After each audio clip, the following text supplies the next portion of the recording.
vocês na grandeza do nome de nosso Senhor Jesus Cristo. Hoje uma grande equipe da igreja local, com o pastor, a irmã Maria de Fátima. Essa equipe está em Recife, dando posse ao evangelista Soter Batalha, na Igreja de Cristo, uma das igrejas de Cristo lá em Recife.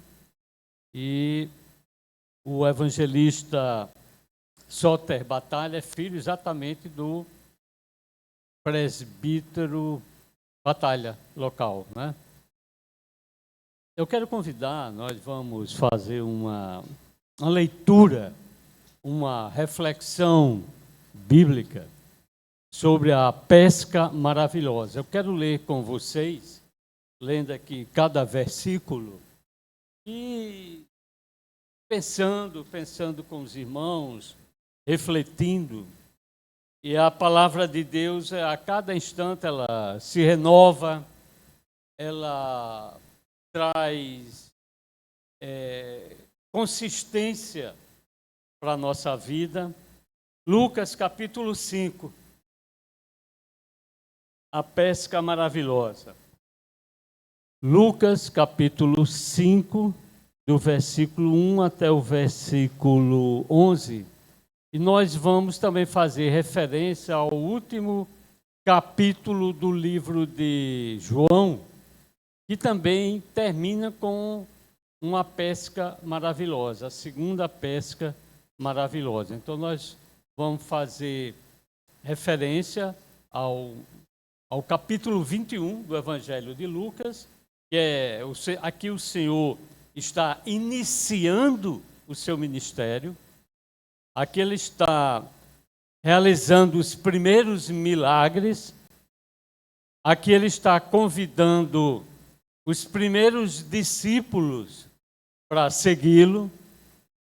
E lá, no final do Evangelho de João, ele já está ressuscitado e ele opera novamente uma pesca, um milagre de uma segunda pesca maravilhosa. Então essa pesca maravilhosa também ela está repetida em Marcos, capítulo 1.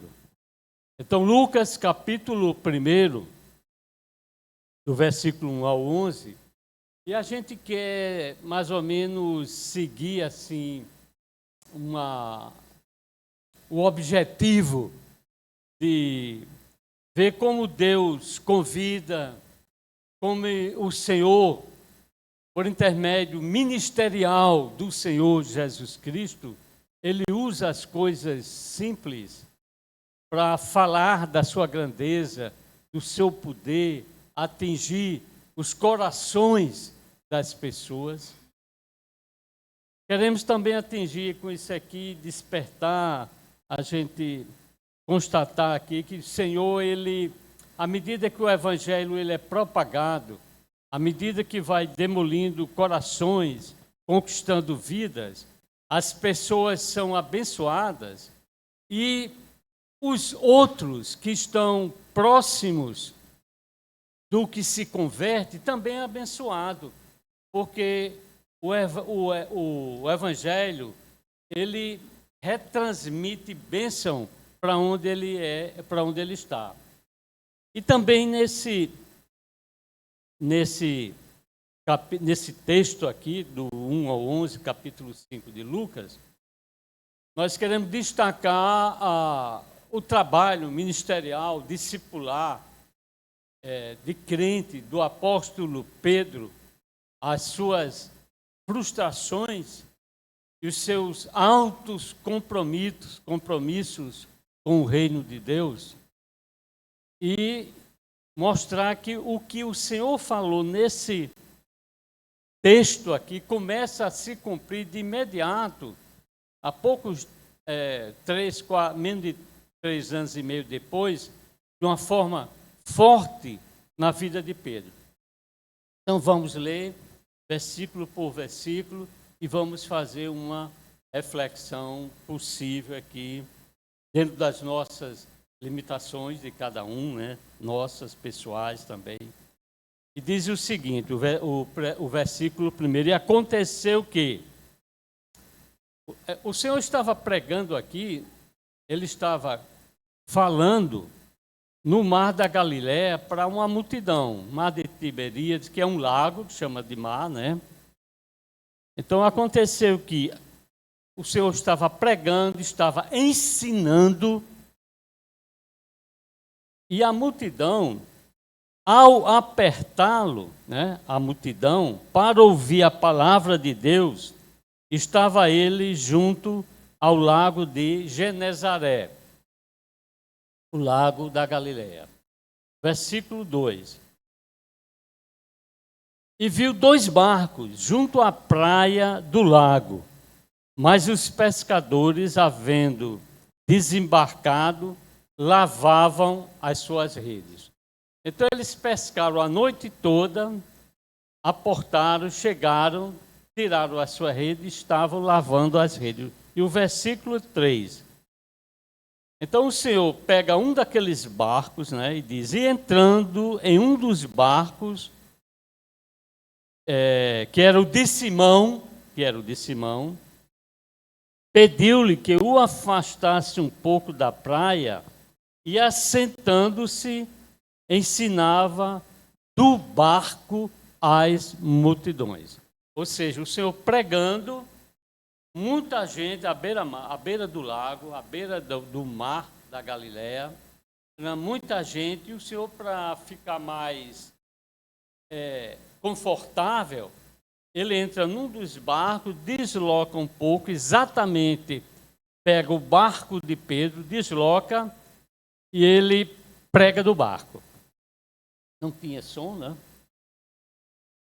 Eu me lembro que a igreja do Alecrim, que é bem menor do que essa,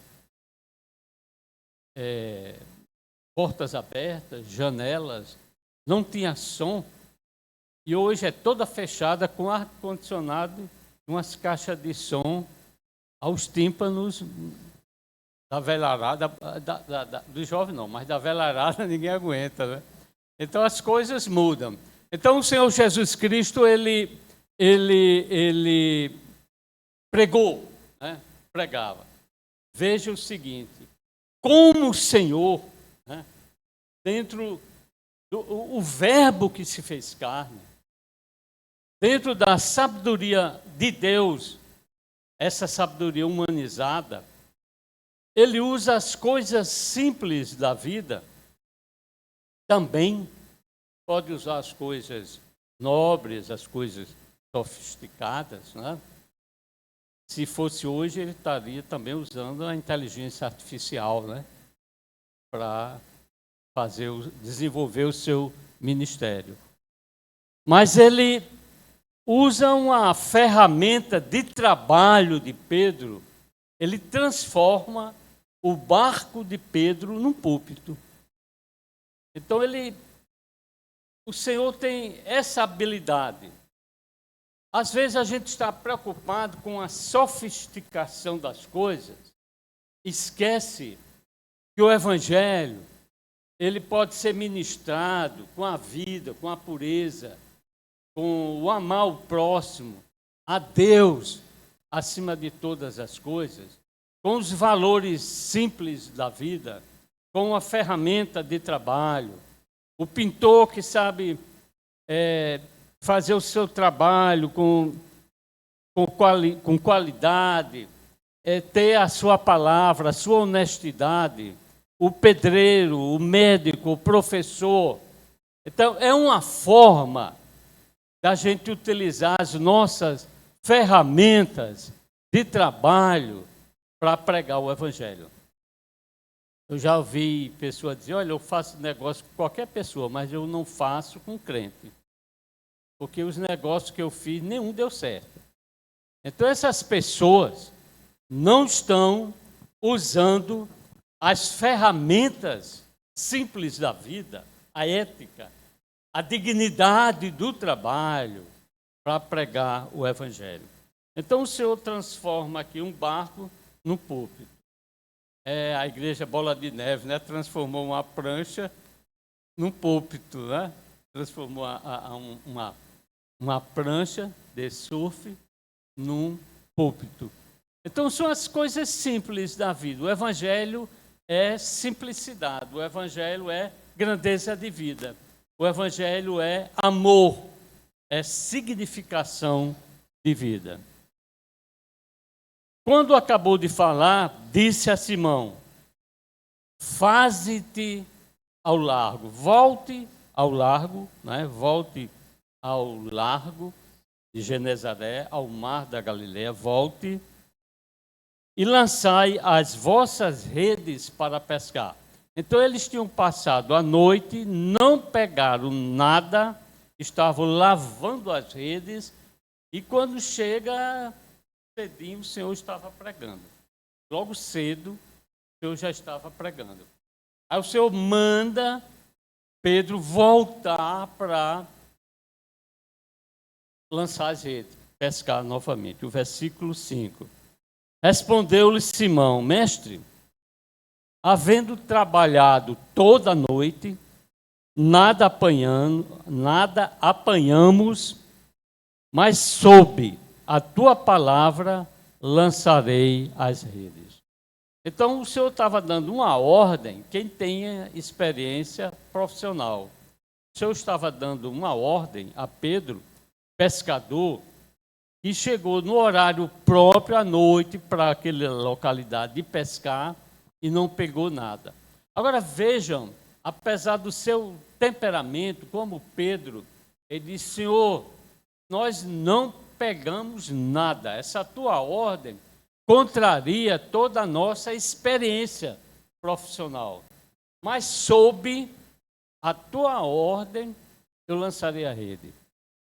Então, às vezes, a gente tem uma modelagem de pensar, uma filosofia de vida, uma forma de viver. E o Senhor, às vezes, pela sua palavra, nos revela uma mudança. E talvez a gente não queira obedecer. Mas Pedro, apesar do seu ímpeto, dele ser uma pessoa impetuosa, ele disse: Senhor, nós não pegamos nada. Pela minha profissão, também não vai dar em nada. Mas sob a tua palavra, nós vamos pescar novamente. Então, tente naquilo que Deus lhe revela. Porque é exatamente, mesmo contrariando o bom senso, contrariando a lógica, muitas vezes nós temos que contrariar a lógica. Pela palavra de Deus, temos que contrariar a lógica. Muitas vezes alguém faz uma graduação, faz um mestrado, um doutorado, um pós-doutorado e acha que sabe de alguma coisa, não sabendo de nada diante da grandeza e da beleza, do amor e da revelação da palavra de Deus. Há momentos que temos que traçar uma nova direção, um novo rumo, mas isso sob a orientação da grandeza, na direção, no discernimento da palavra de Deus. E o versículo 6. Isso fazendo, apanharam grande quantidade de peixes e rompiam-se-lhes as redes. Então eles foram no lugar mais profundo onde o Senhor mandou lançar as redes, e lançaram, e era tanto peixe que as redes quase se rasgavam. E eles começaram a puxar peixes. 7. Então fizeram sinais aos companheiros do outro barco para que fosse ajudá-los, e foram e encheram ambos os barcos a ponto de quase irem a pique. Era um horário não próprio de pescaria. E eles encheram 2 barcos de peixe e quase os barcos afundavam, mas estavam sob a ordem de Deus. Amados, quando alguém se converte, crê no Senhor Jesus Cristo, Eu não estou falando assim de levantar a mão, ou vir aqui, não é isso. Eu falo de arrependimento. Esse arrependimento aqui que Pedro teve, vendo isto, Simão Pedro prostrou-se aos pés de Jesus, dizendo: Senhor, retira-te de mim, porque sou pecador. Então, quando alguém tem esse sentimento, esse autoexame de que é pecador, então essa transformação pode ser uma pessoa de moral degradante, seja que toda a comunidade do bairro ganha, porque aquela pessoa é transformada. A cidade ganha, porque uma alma entrou no reino de Deus. Uma alma entrou no reino dos céus. A Bíblia diz que há mais alegria por um pecador que se arrepende do que uma igreja cheia de crente. Né? Do que uma igreja cheia de crente. Porque há mais alegria nos céus por uma vida arrependida. Então, quando se prega o evangelho e se decide e se converte, todos ganham.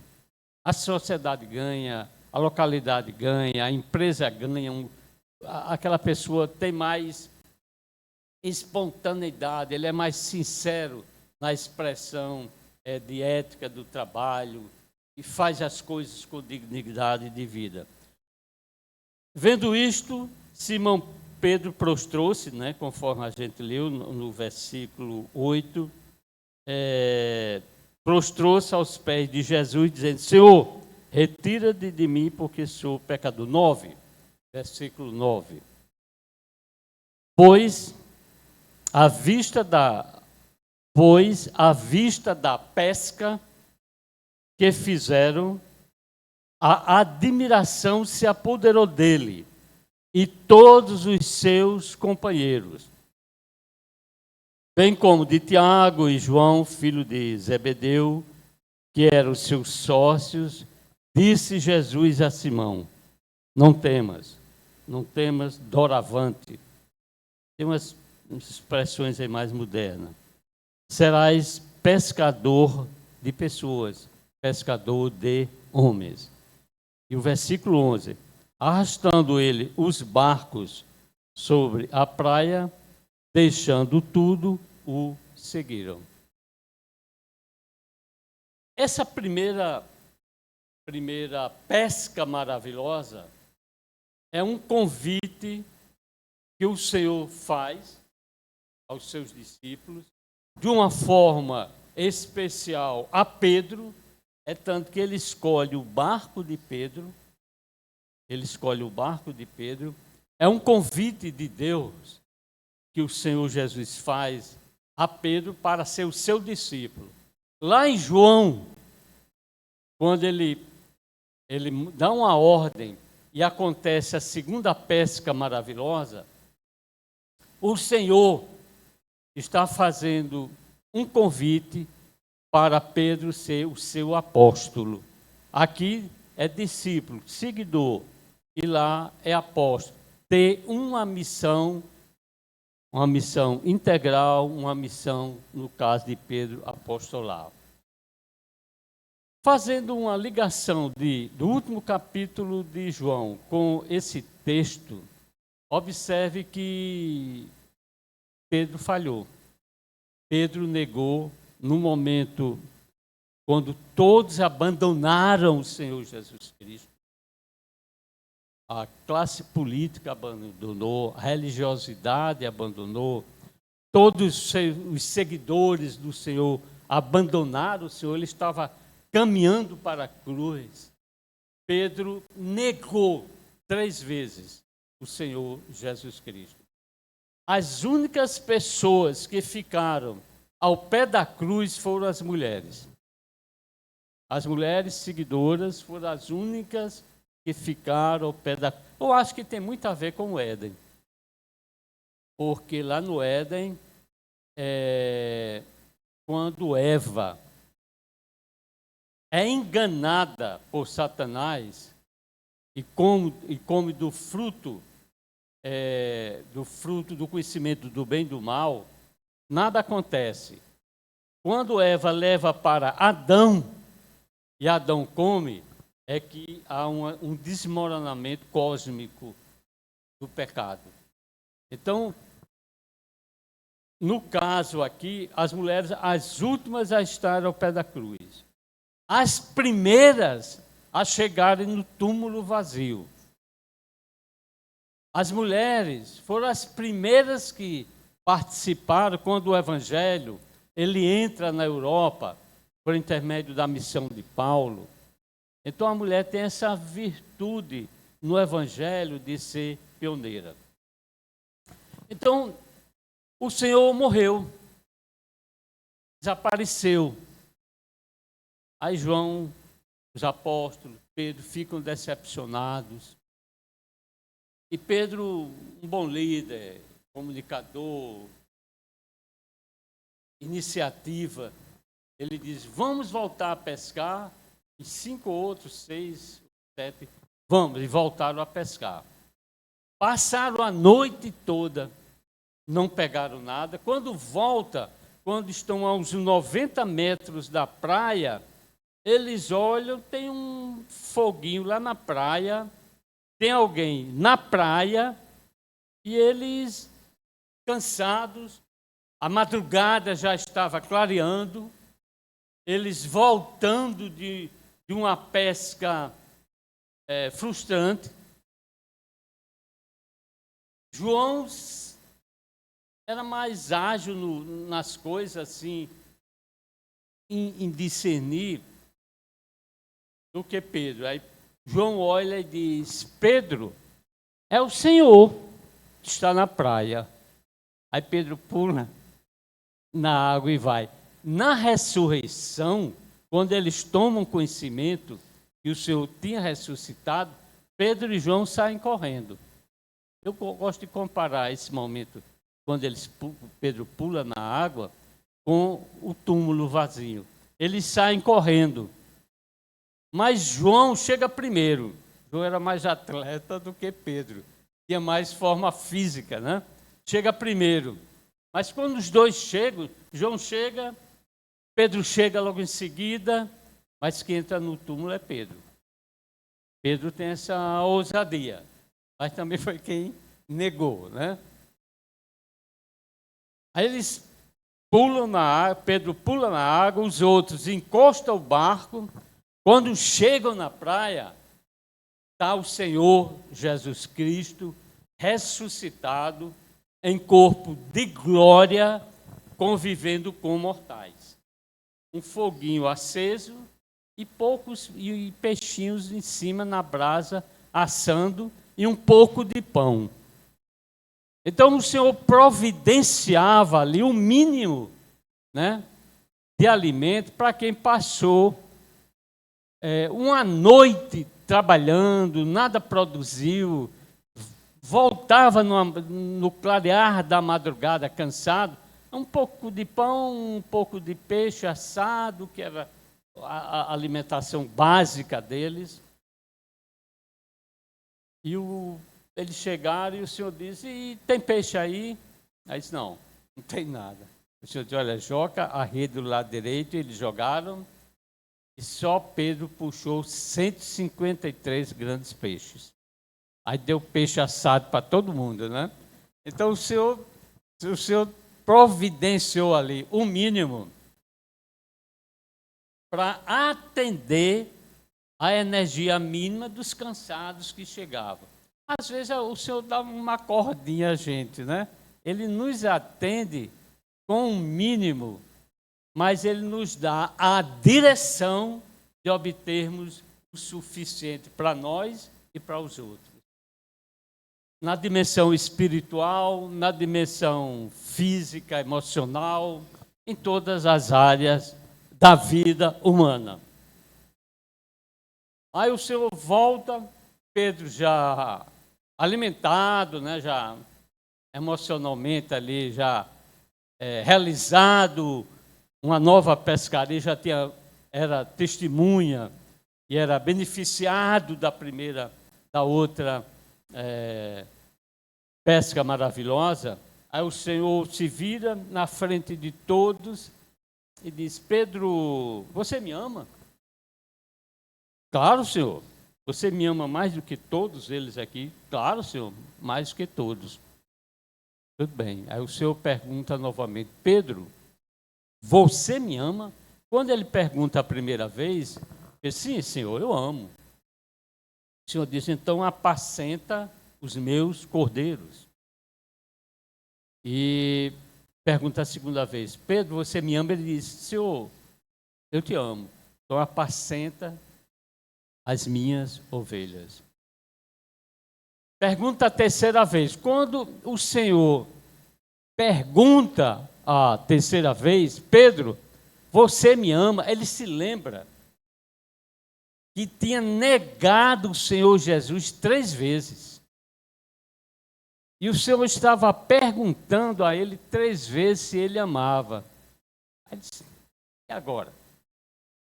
Senhor, o Senhor sabe de todas as coisas. Aí ele autoriza Pedro ser apóstolo, ele autoriza Pedro ser o pastor dos cordeiros e das ovelhas. Isso é um momento de restauração.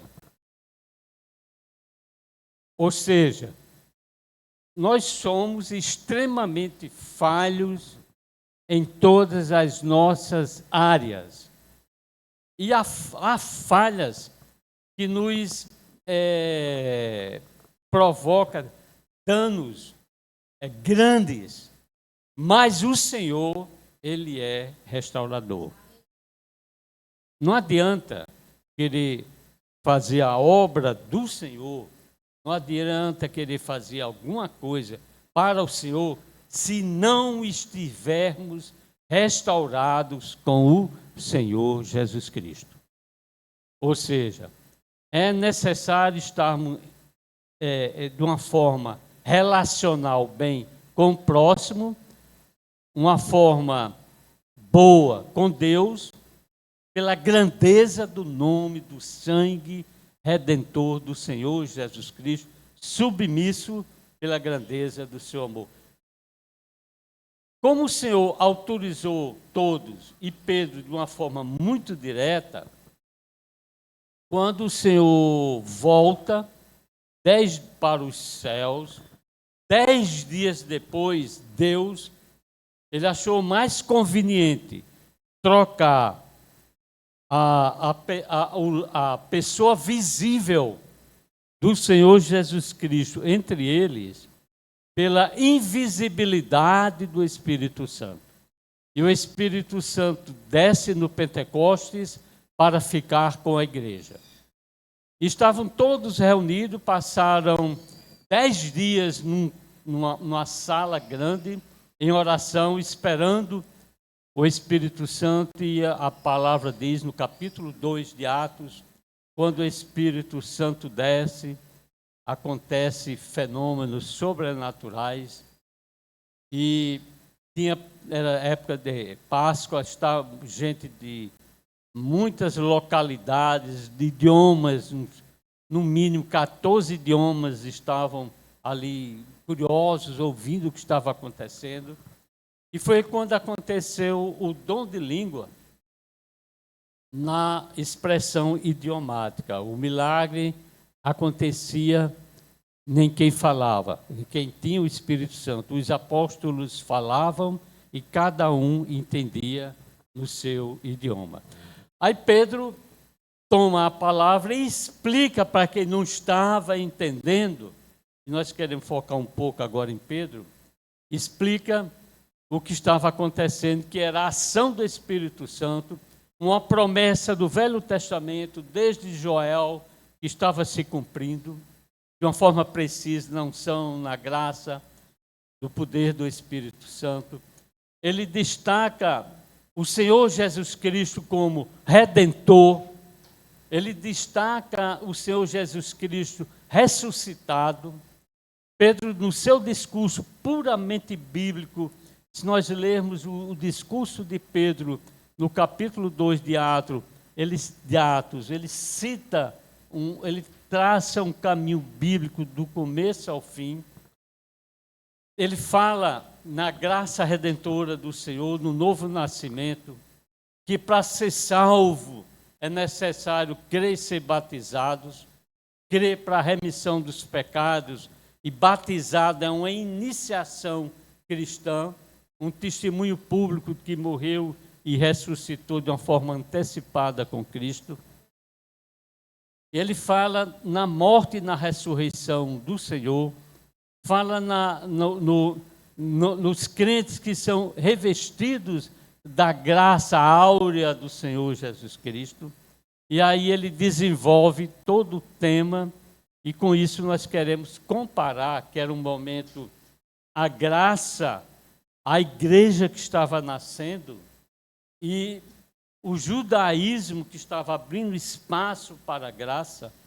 E no judaísmo tinha o tabernáculo, depois transformado em templo, que era exatamente uma figura de igreja, uma realidade, uma visão prática, visual, profética, não só de igreja, mas do Senhor Jesus Cristo.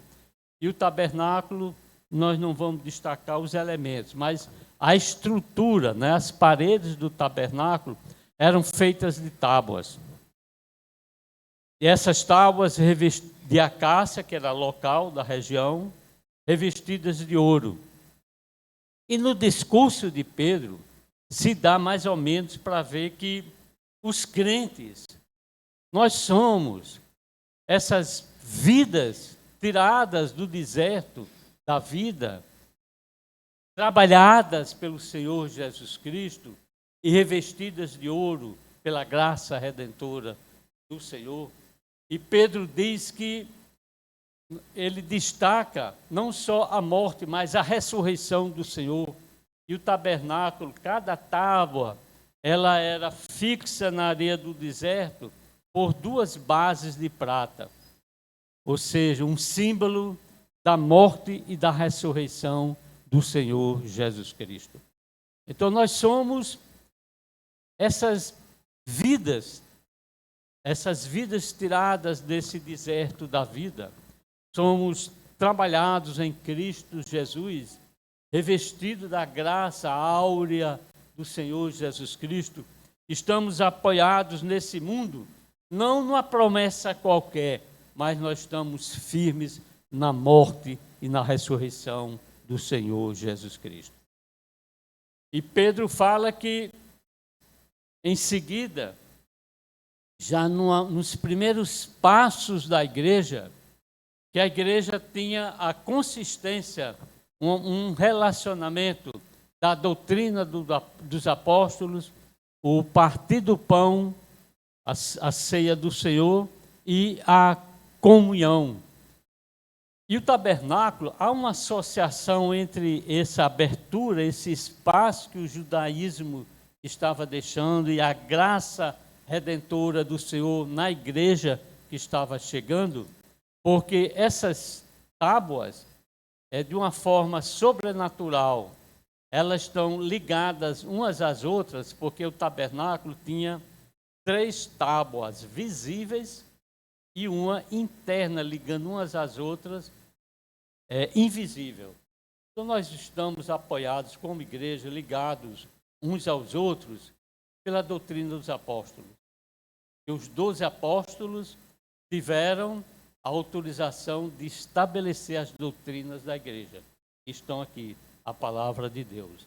A doutrina dos apóstolos, o partir do pão, que é a continuidade da vida cristã, e a comunhão, ou seja, a doutrina, a comunhão e o interrelacionamento com a invisibilidade da interligação dos membros de uma igreja universal pelo Espírito Santo de Deus. O Espírito Santo de Deus é que nos une. Então, o testemunho de Pedro, a sua autoridade apostolar, também abria um espaço para a gente encerrar essa reflexão de hoje com a cobertura do tabernáculo. Porque o tabernáculo tinha uma cobertura externa de pele de animal marinho, que era resistente ao frio da noite e resistente ao calor do deserto durante o dia. Tinha uma coloração da cor, mais ou menos, da areia do deserto. Assim é a igreja do Senhor Jesus Cristo. Para aquele que não tem essa interligação da doutrina dos apóstolos e não tem a interunião do Espírito Santo de Deus, olha de uma forma externa para a igreja, de uma forma exterior para a igreja, vê uma coisa comum. É uma entidade como uma entidade qualquer da sociedade, desse deserto árido, difícil, injusto. Mas embaixo daquela cobertura tinha uma cobertura de carneiro tingida de vermelho. Embaixo da cobertura tingida de vermelho tinha uma cobertura branca. Embaixo da cobertura branca tinha uma cobertura trabalhada, bordada de cores celestiais. E quem entrava no tabernáculo, o sacerdote entrava no lugar santo, para o cerimonial judaico, uma prefiguração de Cristo e da igreja que viria. E o sumo sacerdote que entrava no lugar santo dos santos, após a cortina, se ele olhasse, ele estaria vendo uma beleza real, um desenho de uma realeza primorosa.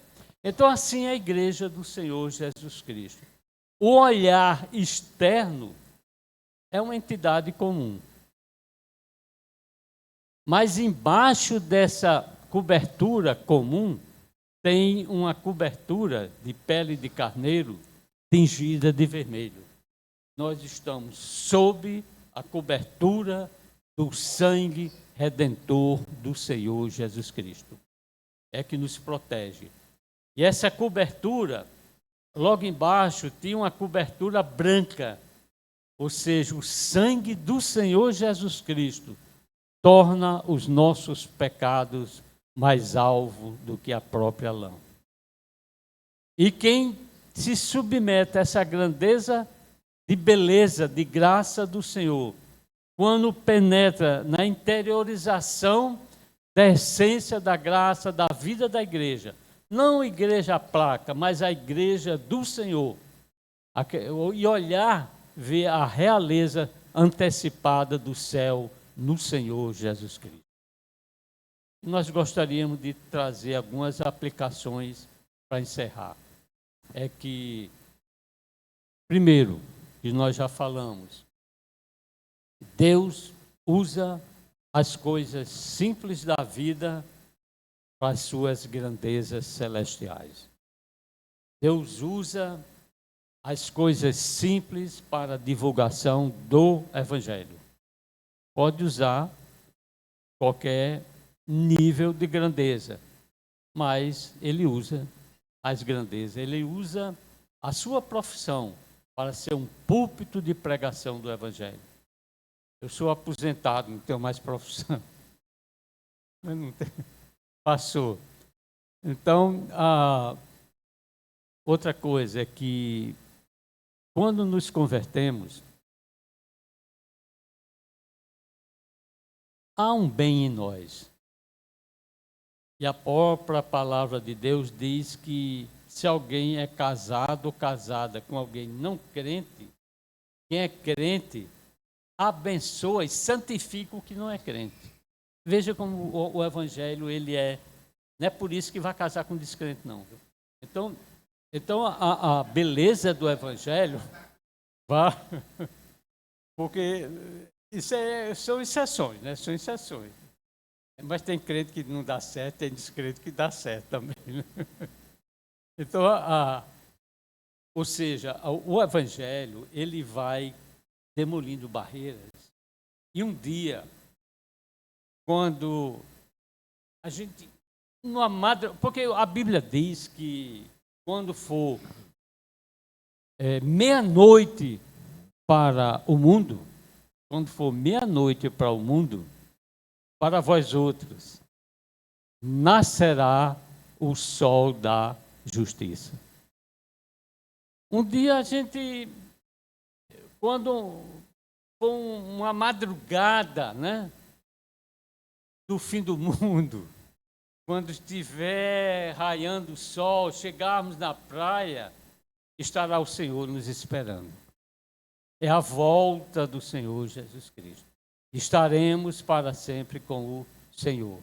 Ou seja, o Evangelho, ele é contado. Daí a necessidade, à medida que o Evangelho vai conquistando vidas, a sociedade vai melhorando. Eu tenho uma dificuldade com o Brasil, porque o número de crentes tem aumentado e o Brasil tem piorado.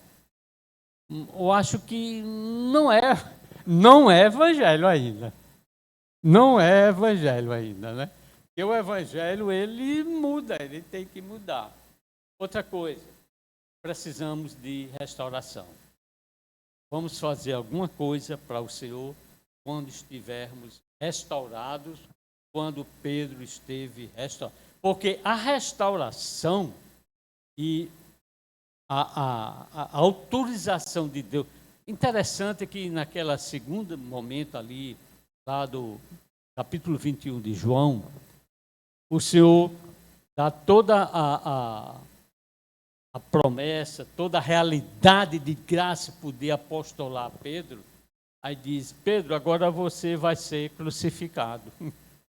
Que prêmio, né? A pessoa se dedica, bem, eu aceito, eu estou restaurado. Aí o Senhor volta para Pedro, lendo lá o João 21, está muito claro, o Senhor diz para Pedro: Pedro, você vai ser crucificado. Aí eu fico pensando assim, como é que Pedro, né, desenvolve o seu trabalho apostólico, sabendo que quando chegasse no final ia ser crucificado. Mas ele foi tão fiel a Deus, ele foi tão fiel que a história da igreja diz, na hora da crucificação, ele pediu para ser crucificado de cabeça para baixo, porque era indigno de ser crucificado como o Senhor foi crucificado.